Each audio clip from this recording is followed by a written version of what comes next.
Assalamualaikum warahmatullahi wabarakatuh. Perkenalkan saya Fadli Sultanul Adha, mahasiswa Universitas 17 Agustus 1945 Samarinda. Pada video kali ini, saya akan membahas sedikit mengenai ekonomi Islam. Mengenai pengertian, tujuan, dan prinsip-prinsip ekonomi Islam. Islam adalah satu-satunya agama yang sempurna yang mengatur seluruh sendi kehidupan manusia dan alam semesta. Kegiatan perekonomian manusia juga diatur dalam Islam dengan prinsip-prinsip ilahiyah. Harta yang ada pada kita sesungguhnya bukan milik manusia, melainkan hanya anugerah dari Allah Subhanahu wa taala agar dimanfaatkan sebaik-baiknya demi kepentingan umat manusia yang pada akhirnya semua akan kembali kepada Allah Subhanahu wa taala untuk dipertanggungjawabkan. Pengertian ekonomi Islam. Ekonomi Islam merupakan ilmu yang mempelajari perilaku ekonomi manusia yang perilakunya diatur berdasarkan aturan agama Islam dan didasari dengan tauhid sebagaimana dirangkum dalam rukun iman dan rukun Islam. Bekerja merupakan kewajiban karena Allah Subhanahu wa taala memerintahkannya. Sebagaimana firman-Nya dalam Quran surah At-Taubah ayat 105. Dan katakanlah, bekerjalah kamu karena Allah dan Rasul-Nya serta orang-orang yang beriman akan melihat pekerjaan itu. Kerja membawa pada kemampuan. Sebagaimana sabda Rasulullah Muhammad SAW, barang siapa di waktu harinya keletihan karena bekerja, maka di waktu itu ia mendapat ampunan. Hadis riwayat Tabrani dan Baihaqi. Tujuan ekonomi Islam.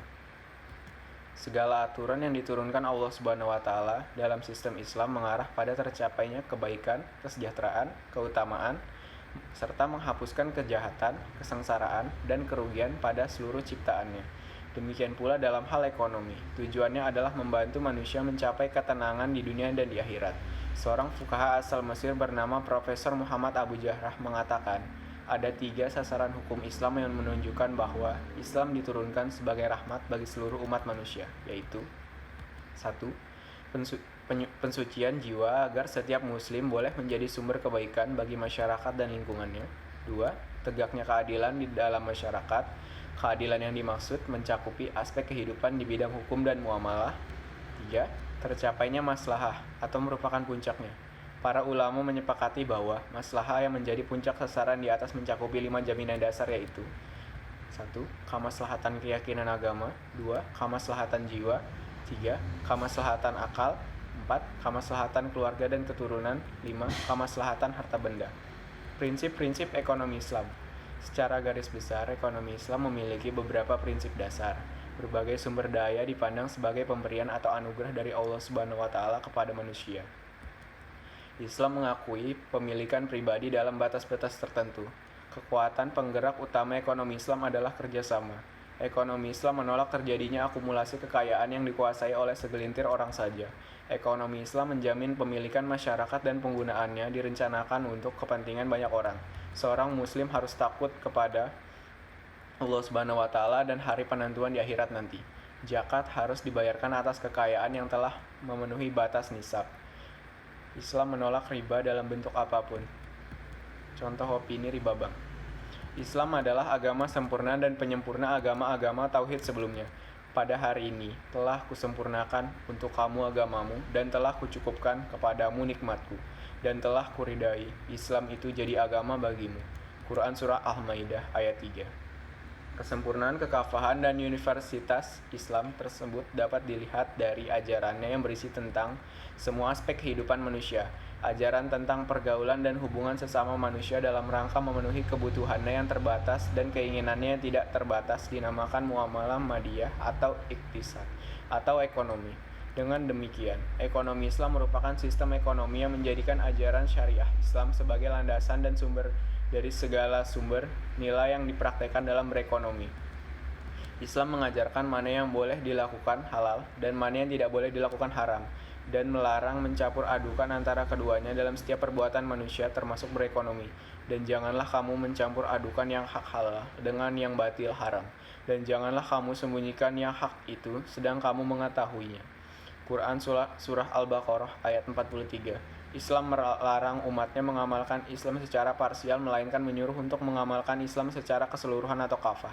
Oleh karenanya, setiap membahas permasalahan ekonomi Islam, pasti membahas hukum-hukum Islam, khususnya mana yang halal dan mana yang haram dalam aktivitas ekonomi.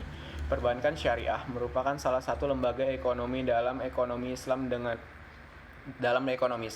Dengan demikian, apabila membahas bank syariah atau bank Islam, maka tidak mungkin apabila tidak membahas dan mengedepankan hukum halal dan haram, karena substansi utama dari pengembangan bank syariah adalah dalam rangka menghilangkan praktek perbankan yang dilarang oleh Islam, diganti dengan sistem yang halal, misalnya sistem bunga, karena bunga merupakan salah satu praktek riba dan hukumnya riba adalah haram.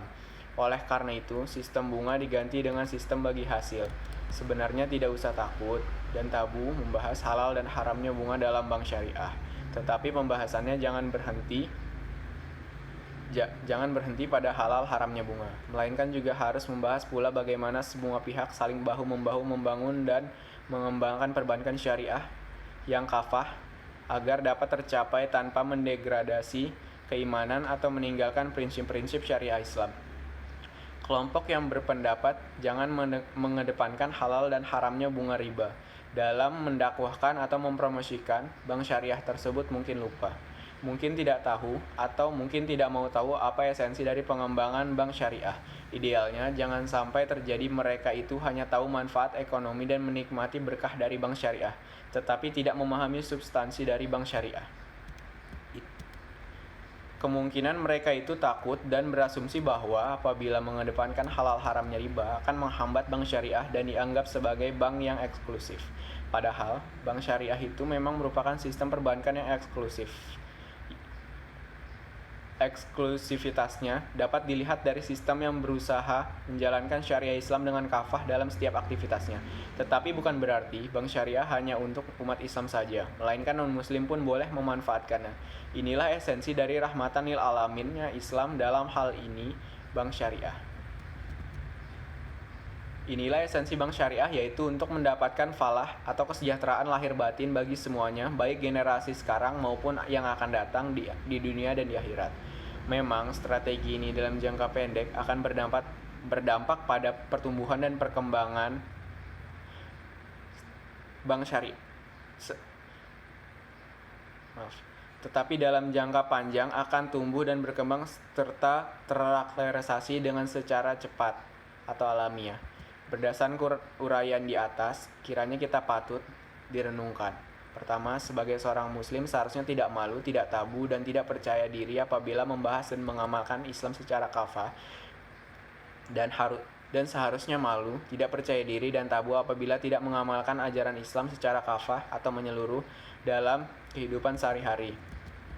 Kedua, sangat tidak mungkin apabila berbicara bank syariah tidak membicarakan hukum Islam tentang halal dan haram, termasuk hukum halal haramnya bunga bank. Ketiga, dalam mewujudkan Islam sebagai rahmatan lil alamin, tidak dengan cara mendangkalkan dan mengkompromikan nilai-nilai Islam dengan nilai lain, karena Islam mengajarkan dalam surat Al-Kafirun ayat 6, untuk mulah agamamu dan untuk ulah agamaku. Hukum akan riba. Dikatakan Muhammad ibn As-Sobah dan Juhairun ibn Harb dan Utsman ibn Abi Saibah, mereka berkata, diceritakan Husyaim, dikabarkan Abu Jubair dari Jabir, beliau berkata, Rasulullah Subhanahu wa Ta'ala mengutuk makan riba, wakilnya dan penulisnya, serta 2 orang saksinya, dan beliau mengatakan mereka itu sama-sama dikutuk. Diriwayatkan oleh Muslim. Sekian video dari saya. Mohon maaf jika ada kata-kata atau kalimat yang tidak berkenan, dan juga mohon maaf jika ada informasi yang salah yang telah saya sampaikan. Mohon dimaklumi. Sekian, Assalamualaikum warahmatullahi wabarakatuh.